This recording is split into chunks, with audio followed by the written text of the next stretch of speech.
स्वभावचिन्मयानन्दं कृपापूर्णं जगत्पतिं हरिषड्वर्गजेतारं नित्यानन्दगुरुं भजे स्वभावचिन्मयानन्दम्. To surrender to a living master fully is almost impossible for me. What is the best way to attain enlightenment for a seeker who cannot surrender completely? It's a wonderful question. It's like you are asking, achieving enlightenment is almost impossible for me. What is the way you give for me to achieve enlightenment? Actually, there are some possibilities. You can surrender to a deity. You can surrender to the master who left the body. Understand, masters who left the body don't think they are dead as you think. The dead masters are not dead as you think.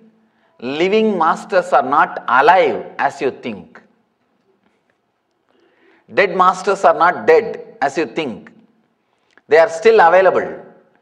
Their presence does not have body. You can still connect with them. The only problem is takes a lot of time. Takes a lot of time. I always tell people, directly sitting in front of you, clearly in English I am making statement which you can understand. With this itself you are not able to catch the thread and catch the message. Somebody is sitting somewhere in some consciousness, some space. How do you think you are going to connect with him telepathically? And even if you get some message, how are you going to find out how much is your mixture and how much is from him? And how are you going to classify? How are you going to understand? And you think even if you start following, getting some message, you will have the courage to complete it? In between, if there is some problem, what you will think? Who knows, maybe my own imagination. Who knows from where message came? My own imagination. This kind of difficulties, that is the reason we always say the living master is a lot more easy. Forget about forget about the dead masters. Even with the living master, in few days, you will, if you try to remember my words, it will not be exactly as I uttered. It will be as you wanted. So even with the living master, again and again, you need to correct your notes. You need to update your notes. You need to clear your notes. You need to update your understanding.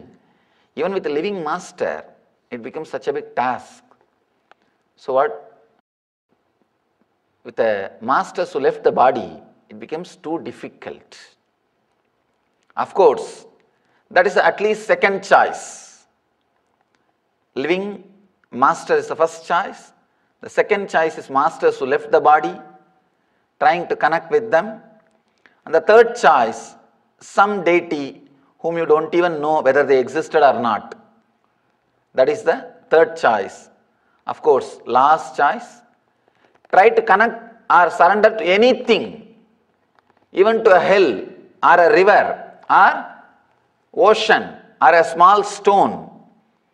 The very surrender will raise you to the deeper and higher frequencies.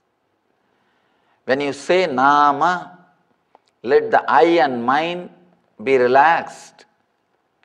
Let the I and mind be surrendered.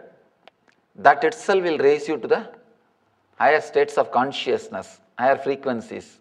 But whatever is said and done, it will all take its own time, and only second or third choices. With living masters, straight away he will work. I have always seen the karma which they will exhaust or the clarity which they will get after years suddenly happens. The whole being opens up just in 1 or 2 days of working with the master. Even 1 or 2 days, so many things will open up, so many things will be cleaned, so much of purification will start happening. That's the reason so much of emphasis on the living master in the Vedic tradition.